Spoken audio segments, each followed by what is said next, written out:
Swamiji Pranam. May I ask when and how did your journey begins on this Osho's path? मैं ये 17 में शुरू हुआ है। 17 में मैंने वो बहुत बाबाओं को सुनता रहता था जो यूट्यूब पर आते हैं। तो यूट्यूब पर सुनते सुनते एक दिन मैंने ओशो का प्रवचन सुना और ओशो का प्रवचन सुनते सुनते हम तो ओशो में खो गए। तो फिर मैंने दोबारा फिर उसको लगा के सुना। मैंने फिर ओशो को सुनना शुरू किया और सुनते सुनते सुनते सुनते हम तो ओशो में खो गए। और यूट्यूब पर ढूंढ ढूंढ के मैंने ओशो का ध्यान मुझे मिला। एक डायनामिक ध्यान था, वो उन्होंने बॉम्बे में कराया था और उसमें वॉइस में था, तो उसमें कोई म्यूजिक नहीं था। मुझे वो मिला, 30 मिनट का था। मैंने वो ध्यान करना शुरू कर दिया। वो ध्यान करते करते करते करते मेरी तो पूरी लाइफ ही चेंज हो गई। फिर मैंने ओशो के किसी सन्यासी को जानता नहीं था क्योंकि मैं पंजाबी परिवार में था, तो मुझे कोई भी ओशो को मिलाने वाला मिल नहीं रहा था। तो मैंने वैसे ही ओशो जू के मेडिटेशन डाल के मैंने सर्च किया तो मुझे एक नंबर मिला, वो नित्या स्वामी का था। वो तो उनका फ़ोन आया। मैं तो जर्मन में रहता हूँ, तो मैंने तो मेडिटेशन सेंटर बंद कर दिया है, लेकिन मैं आपको किसी सन्यासी से मिलाऊंगा। फिर मुझे एक फ़ोन आया, वो सुभाष स्वामी का। उन्होंने उनको बोला तो उनका फ़ोन आया, बोलते आप क्या ढूंढ रहे हो? मैंने बोला मैं तो ओशो का परिवार ढूंढ रहा हूँ, मुझे कोई जानता नहीं है। तो फिर उन्होंने बताया कि नवंबर में अरुण आनंद जी नेपाल से यहाँ ध्यान कराने आ रहे हैं, तो आप बुकिंग कर सकते हो, तो यहाँ ध्यान के लिए आ सकते हो। तो मैंने तभी उसी वक्त फटाफट बुकिंग करवाया और फिर हम वहाँ चले गए। लंदन में था प्रोग्राम, तो वहाँ हमने पहले दिन जाके जब हमने ध्यान देखे ओशो के डायनामिक देखा, मैंने बोला मैं तो कोई और ही डायनामिक करता था। पहले दिन ध्यान किए तो शाम को मेरे अंदर भाव उठा कि मैं अभी सन्यासी हो जाऊंगा। तो मैंने स्वामी जी को बोला तो मैंने तो सन्यास लेना है अभी। बोलते नहीं, आज फ्राइडे है, हम सैटरडे को सन्यास देंगे, तो कल आपको सन्यास दे देंगे। तो दूसरे दिन मैं बड़ा उतावला था सारा दिन कि मुझे कब सन्यास मिलेगा। और मैंने अरुणानंद जी से 17 में 2 सितंबर था, तब हमने सन्यास ले लिया। उसके बाद भगवान की यात्रा शुरू हो गई, तो मेरी तो पूरी लाइफ ही चेंज हो गई। मैं तो पहले तो मेरा बिजनेस भी शराब का ही था, खाते पीते भी यही थे। धीरे धीरे धीरे धीरे धीरे धीरे धीरे सब कुछ छूट गया। और मैं यहाँ हमारे पास एक बहुत घना जंगल है, तो मैं वहाँ चला जाता था। सैटरडे को मैंने मून में चला जाता था और संडे मॉर्निंग को मैं वहाँ पर चला जाता था। वहाँ सारा दिन ध्यान करता था, रात को घर में आता था और मेरी लाइफ चेंज होनी शुरू हो गई। मैं तो मुझे घर वाले को लगा तो ये पागल हो गया है। मैं वहाँ बैठा पेड़ों से बातें करता रहता, तो मुझे ऐसा लगता कि ये मेरा परिवार है। वहाँ बहुत पंछी थे, पंछियों की आवाज़ें आती, मैं घंटों पर सुनता रहता। तो वहाँ पर जाकर मुझे बहुत अनुभव हुए, मुझे बहुत गहरे ध्यान में गया मैं। और उसके बाद तो फिर धीरे धीरे धीरे धीरे मन शांत हो गया। As you say, Osho's meditation transformed your life. What inspired you to guide others on this path as well? मेरा इरादा कोई नहीं था, मैं तो खुद ही ध्यान करता था। इस तरफ जाने का कोई मेरा विचार नहीं था। एक 21 में मेरे पास एक गंगा माँ जी हैं, वो भी नेपाल से ही हैं। वो यहाँ पर आए तो उनके साथ एक दीपेंद्र स्वामी था, दोनों जने आए। हम जहाँ बैठे बात की, ध्यान किया। तो बातों बातों में वो गंगा माँ बोलती है, ये इसी रूम में बैठे थे, ये आपके पास इतनी जगह है तो हमारे पास कोई लंदन में मेडिटेशन करने के लिए जगह नहीं है। पहले मेडिटेशन कैंप वो चलाती थी लंदन में, संबोधि कैंप, तो गंगा माई चलाती थी। वो बंद हो गया था क्योंकि वो जिस बिल्डिंग में चलता था वो बिल्डिंग सेल हो गई और उसके बाद कोई था नहीं लंदन में, सब जगह ध्यान बंद हो गया था। और स्वामी अरुणानंद जी आते थे एवरी ईयर। वो 17 में आए, मैंने उनका कैंप किया, 18 में आए कैंप किया, 19 में आए कैंप किया, 20 में कोरोना आ गया तो उसके बाद स्वामी नहीं आए। तो जहाँ पर ध्यान के लिए लोग मचल रहे थे तो कोई था नहीं। तो गंगा माँ बोली कि आप अगर यहाँ हम ध्यान कर सकते हैं, तो मैं क्या कर सकते हो। तो कहते कितना कैसे करोगे। मैं क्या, ऐसा है आप यहाँ पर आओ, जितने लोग मर्जी आओ, हम 3 दिन का कैंप लगाएंगे, 3 दिन ध्यान करेंगे, मिल के बैठ के करेंगे और फ्री ऑफ कॉस्ट होगा, हम उसका कोई चार्ज भी नहीं करेंगे, घर में है, हमने क्या चार्ज करना। तो उसके बाद फिर एक वीक बाद माँ जी ने बोला कि हम 10-12 लोग आ रहे हैं। तो मैंने बोला आओ। तो हमने तब इसका कारपेट चेंज किया और सारा खाने पीने का अरेंजमेंट किया। तो फिर 7 लोग आए थे पहले कैंप में। तो सब ने मिल के ध्यान किया। फिर एवरी मंथ लोग बढ़ते गए, कभी 12 हो गए, कभी 15 हो गए। तो ये ओशो का कारवा चलना शुरू हो गया, सन्यासी मिलने शुरू हो गए। ये स्वामी जी भी जब से शुरू किया है, ये स्वामी जी एवरी वीक आते हैं। तो फिर धीरे धीरे ये पटेल स्वामी जी हैं, ये हमें मिले, तो बड़ा कारवा हो गया। तो अब लोग, इतने लोग आने लग गए कि फिर सब बोलने लग गए कि ये तो जगह छोटी पड़ती है, जहाँ तो 15-20 लोगों से ज़्यादा ध्यान नहीं होता। तो फिर हमने पीछे एक ओशो आश्रम बनाने की प्लानिंग करी और हमें प्लानिंग परमिशन नहीं मिली। हमने 2-3 बार ट्राई किया, नहीं मिली। तो फिर हम चुप करके बैठ गए और ऐसे इसी में ध्यान करते रहे। अभी जिस जनवरी में हमें वो प्लानिंग परमिशन मिल गई है और 21 को ओशो का एनलाइटेड डे था, तब हमने इसका शिलान्यास किया है। वो प्रमीला माँ, सूर्या कला माँ, सुभाष स्वामी सभी इकट्ठे हो गए तो आए थे जहाँ पर हमने इसका शिलान्यास किया। तो अब एक मंथ में वो बन गया है। तो मेरा ख्याल है 2-3 मंथ में वो तैयार हो जाएगा। हॉल बड़ा है तो उसमें हम मिल के ज़्यादा लोग भी ध्यान कर सकते हैं। ओशो का संदेश है, हम तो उनके शिष्य हैं, जितनों के पास हम पहुँचाना चाहते हैं पहुँचा रहे हैं। बस यही हमारी इच्छा है कि सब ध्यान में जाएं, ओशो को सुने और अपनी लाइफ चेंज करें।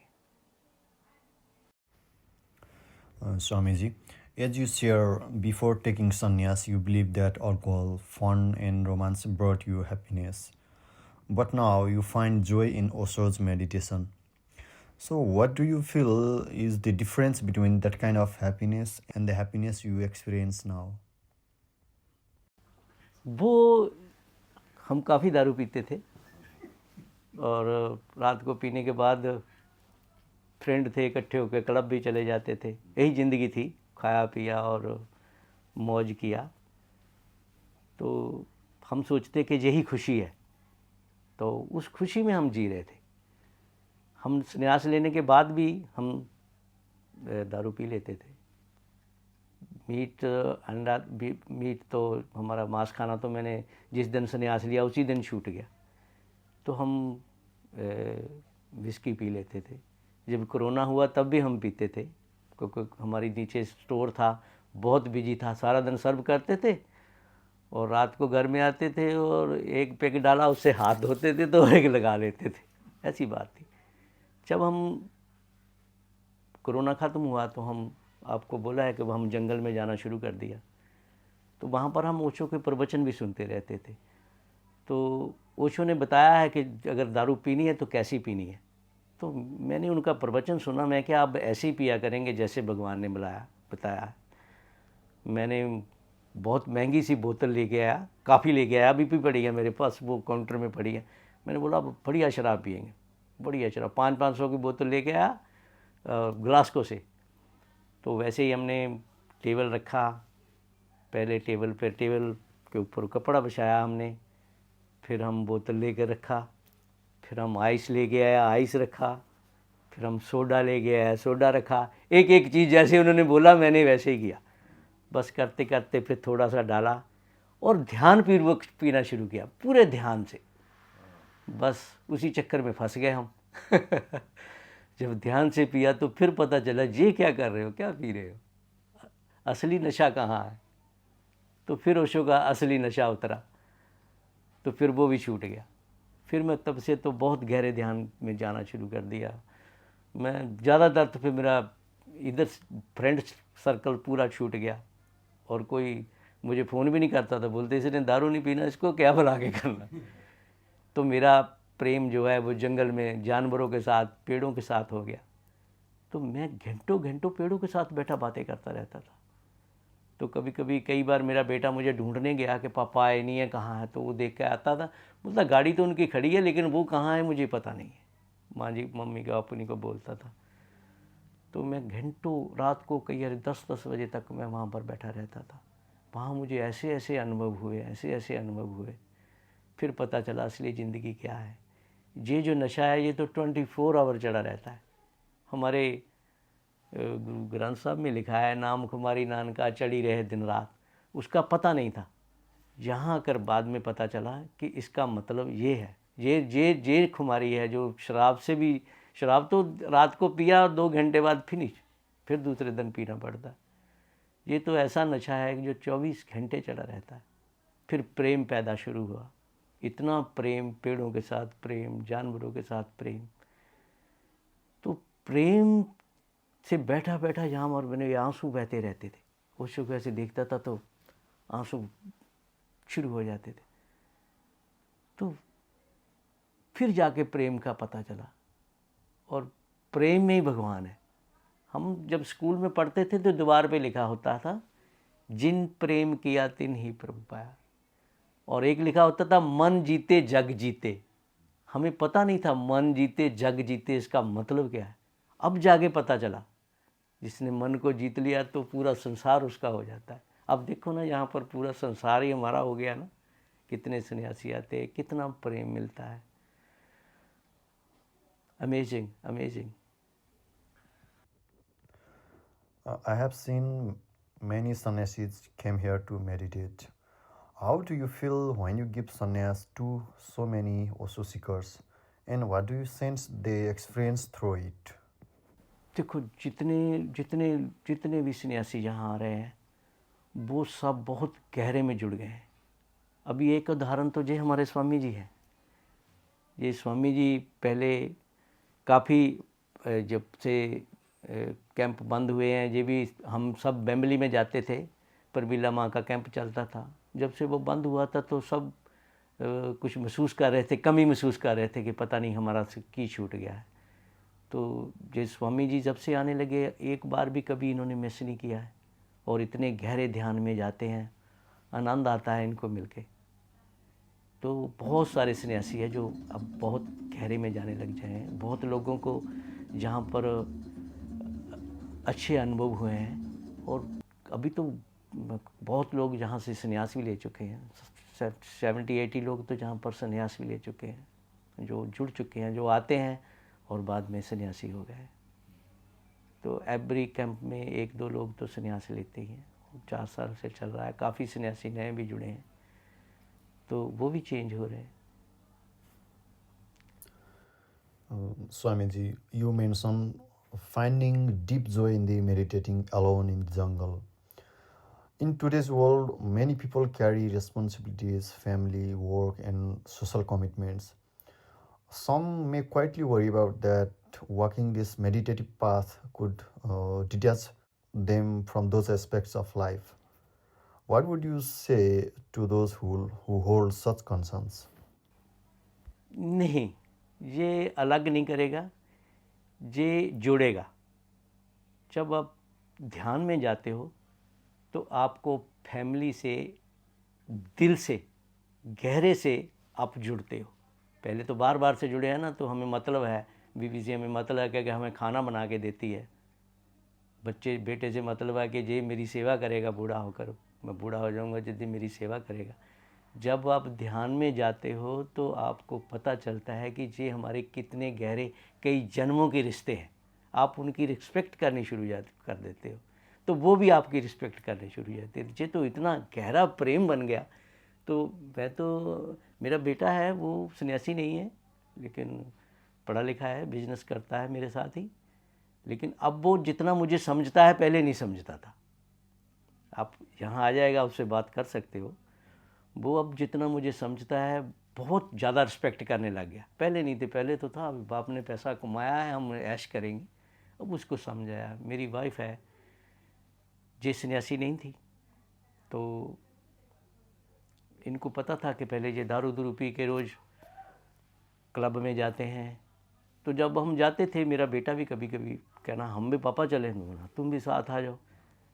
तो इसका भाई, मेरी वाइफ का भाई था, वो भी साथ में चलता था। तो ये पूछती थी तो आप कहाँ जा रहे हो? तो हमने बोला कि पैसे देने जा रहे हैं, किसी के पैसे देने दे कर आ जाएंगे। बोलती अच्छा जाओ। तो अब उसने पूछा तो पैसे कहाँ देने जाते? तो मैंने बोला पैसे कहाँ, वहाँ तो पैसे देने ही पड़ते हैं ना, जहाँ डांस देखना है तो उनको देने जाते थे। तो ये कहती है अब मुझे पता चला कि तुम क्यों सबको इकट्ठे करके ले जाते थे, सब चले जाते थे आपके साथ।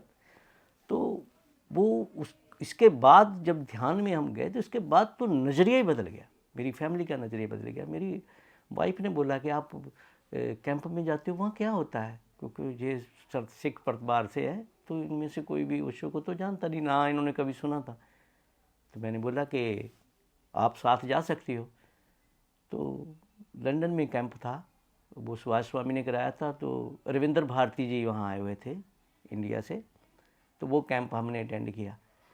जाते ही पहले दिन ही उसने बोला तो मैं तो संन्यास लूँगी। तो मैं देख के हैरान होता हूँ कि संन्यास लूँगी? मैं फिर पूछा, मैं सच में? कहती ले लूँगी संन्यास। तो मुझे पता भी नहीं चला, हम बैठे वो खाना खा रहे थे, तो कभी वो उसके बाद प्रोग्राम शुरू हुआ और वो रविंद्र भारती जी ने इनके गल में माला डाली और संन्यास हो गया इनका। तो ये भी सन्यासी होगी। अब दोनों सन्यासी हैं, तो देखो कितनी सेवा, कितने लोगों का खाना। 20 लोग तो होते ही हैं, 3 दिन का कैंप होता है, 20-22 लोग होते हैं। 20-22 लोगों का खाना तैयार करना, पहले सफाई करनी, फिर उनके लिए सोने के लिए रेडी करना, वो भी इसमें खो गई। तो अब देखो, ये तो लाइफ मेरी तो बदली, मेरी कितनी अच्छी लाइफ होगी, कोई विरोधाभास ही नहीं रहा, वो भी ट्रांसफर होगी। तो ये जो प्रेम है ना, फिर आपको बाद में पता चलता है कि हमारे फैमिली में कितना प्रेम हो गया।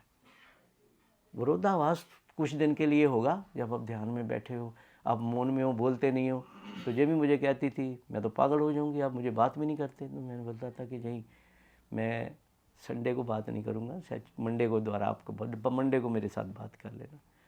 और ये भी मुझे तब अनुभव हुआ, मैंने ओशो को सुना था, तो उन्होंने बोला कि मौन की पावर बहुत है, मौन रहने की बहुत ज़्यादा पावर है। और मौन में कितनी पावर है मुझे तब पता चला, पहले नहीं पता था मुझे। तो मैं तो यही कहता हूँ कि ओशो को सुनो। ओशो ने तो एक एक बात के लिए बताया हुआ है, एक एक बात। आपके लाइफ में कोई भी प्रॉब्लम आती है तो ओशो को सुनो, हल हो जाती है। वो बता देते हैं, उसका रास्ता बता देते हैं। अब चल तो वैसे ही रहा, बिजनेस भी वैसे चल रहा है, दुख सुख भी वैसे ही है, सब कुछ होता तो वैसे ही है। अब कोई अच्छा होता है तो वो भी थैंक यू भगवान का, अगर बुरा होता है तो वो ये भी आपका है, तेरी मर्जी, जो करना है करें। हमने तो सारा कुछ सरेंडर कर दिया भगवान को, कोई टेंशन नहीं लेते। जे परमिशन की भी हमने टेंशन लेनी छोड़ दी, अगर बनना है तो बन जाएगा, नहीं बनना है तो बात ख़त्म। हम कोई इसमें विरोधाभास नहीं करेंगे। और देखो, जब हमने सब कुछ बनाते थे तो बना नहीं, जब हमने छोड़ दिया तो अपने आप बन गया। मुझे खुद नहीं पता ये 20 दिन में कैसे रेडी हुआ, 20 दिन में ये रेडी हुआ, कैसे रेडी हुआ मुझे खुद नहीं पता। पैसे किधर से आ रहे हैं, वो जो बिल्डर लगे हुए हैं वो इतनी जल्दी कैसे तैयार कर रहे हैं। वो सुबह 7 o'clock आ जाते हैं, रात के 9 o'clock तक काम करते हैं। नहीं तो इतना काम इतनी देर काम करता नहीं है बिल्डर, तो उसने तो पैसे लेने हैं ना, दिन के, 1 दिन के लेने हैं, 2 दिन के लेने हैं। तो वो भी उनको बोला कि क्या बना रहे हो, मैंने बोला हम ओशो आश्रम बना रहे हैं। तो वो भी इतना खो गए हैं, उन्होंने अपना पैसा बनाना है ये छोड़ दिया, बोलते पैसा नहीं बनाना, इसको बनाना है, बात खत्म हो गई। तो ये मैं तो नहीं कर रहा ना, ये तो हो रहा है। हाँ, मैं दृष्टा हूँ, देख रहा हूँ भी ये हो रहा है। जब मैं करता था तो कुछ नहीं हुआ। बहुत बारी परमिशन डाली, बड़ा डाला कि ये बनाएंगे, वो बनाएंगे, यहाँ बड़ा पिरामिड बनाएंगे, कितनी कितनी स्कीम थी, कितने हमने वो मैप बनाए और कितनी बार वो नक्शा बनवाया, हम पिरामिड बनाएंगे, ये कुछ नहीं हुआ। जब हमने सब छोड़ दिया तो सब कुछ होने लगे। तो अब तो हम सरेंडर कर दिया है, जो करना है भगवान करो। हम दृष्टा हो गए। जब आप दृष्टा हो जाते तो सारे दुख दर्द खत्म हो जाते हैं, कोई टेंशन ही नहीं रहती। अगर अच्छा वो कर रहे हैं तो बुरा भी तो वही कर रहे हैं ना, तू नहीं कहा है।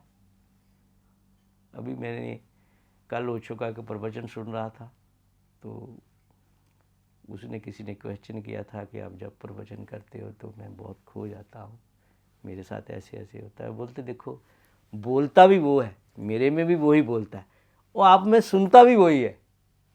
बात ही खत्म कर दी, बोलता भी वही है, सुनता भी वही है, तो बात ही खत्म हो गई। Swamiji, you are building a meditation space. Could you share when it will be ready to use? And briefly tell us why you feel it is needed. जहाँ वहाँ पर देखो, अगर खुल के करना है तो 50 लोग तो कर सकते हैं ध्यान वहाँ पर। ये यूके है, यूके में 20 लोग इकट्ठे करने बड़ी मुश्किल है, 50 तो बहुत बड़ी बात है। 20-25 लोग आते हैं, उनके लिए वो खुला है। तो देखो, हम तो कुछ नहीं बोलते कब करना, कब होना है, लेकिन हमारा विचार है कि अगर भगवान की कृपा हुई तो जो जुलाई में गुरु पूर्णिमा आएगी, उस पर हम वो ध्यान हम उसमें करना चाहते हैं। आगे भगवान की मर्जी, अगर कराना चाहेंगे तो वहाँ करेंगे, नहीं तो यहाँ तो है ही। गुरु पूर्णिमा जो जुलाई में, हाँ जुलाई में आएगी, जुलाई में है, देखें 10 जुलाई को, 10 जुलाई को देखेंगे। जो भी गुरु पूर्णिमा आएगी उस दिन वहाँ पर हम यही कैंप रखेंगे। अब खाना बुना तो यही होगा, पर ध्यान उसमें करेंगे हम। तब तक कोशिश है कि उसको रेडी हो जाए वो। Swami Anand Arun, who have a large following in Nepal, has established the beautiful Tapovan Meditation Center. How's your experience spending time with him? Amazing amazing. जब हम पहली बार मैं वहाँ पर गया संन्यास लेने के लिए, तो मुझे वो किसी के बारे में पता नहीं था। तो मैंने जब स्वामी अरुणानंद जी आकर चेयर पर बैठे, तो मैंने देखते ही उनको ही सरेंडर कर दिया सब कुछ। मैंने उनको जाके मत्था टेका और मैंने बोला, सुनिए स्वामी जी, मैं तो संन्यास लेना चाहता हूँ। तो देखो, उन्होंने आशीर्वाद दिया, तो मेरी तो वहीं से लाइफ ट्रांसफ़र होनी शुरू हो गई थी। वो उनके इतनी हाई एनर्जी है, उनके पास इतनी हाई एनर्जी है, अमेजिंग। तो मैंने उनके ध्यान किए। फिर मैंने उनको बोला कि मैं तो पुराने ध्यान करता था, वो जो ओशो के, मेरे पास कोई ध्यान नहीं है। तो उनके साथ वो स्वामी जी आते थे, आर स्वामी जी, तो बोलते हैं कि आप पेन ड्राइव ले लो, मैं आपको सारे ध्यान दे दूँगा। तो मैं जाके पास में से ख़रीद कर लाया पेन ड्राइव, उन्होंने मुझे पूरे ध्यान दिए। तब से मैंने वो ध्यान किए। और अरुण गांधी जी का कोई भी कैंप मैंने छोड़ा नहीं। मुझे जब पता चलता था अरुण गांधी का कैंप आ गया है, तो हम पहले से, सबसे पहले हम बुक करते थे कि हम वहाँ जाएंगे। उनके पास बहुत हाई एनर्जी है। उनका मैंने प्रेयर मेडिटेशन उन्होंने एक बार कराया था, तो आज तक मुझे वो भूला नहीं है। उससे तो हमारी इतनी एनर्जी ऊपर उठ गई थी, अमेजिंग अमेजिंग। उनका हाथ लगाते ही तो मेरा तो पूरा शरीर कांपने लग गया था। देखो कितनी एनर्जी होगी उनमें, बहुत हाई एनर्जी है उनकी। और देखो, मेरे गुरु तो वही हैं, मैंने उनसे संन्यास लिया है। ओशो ने मुझे उनको बुलाया है, तो मेरे वो गुरु तो वही हुए हैं ना।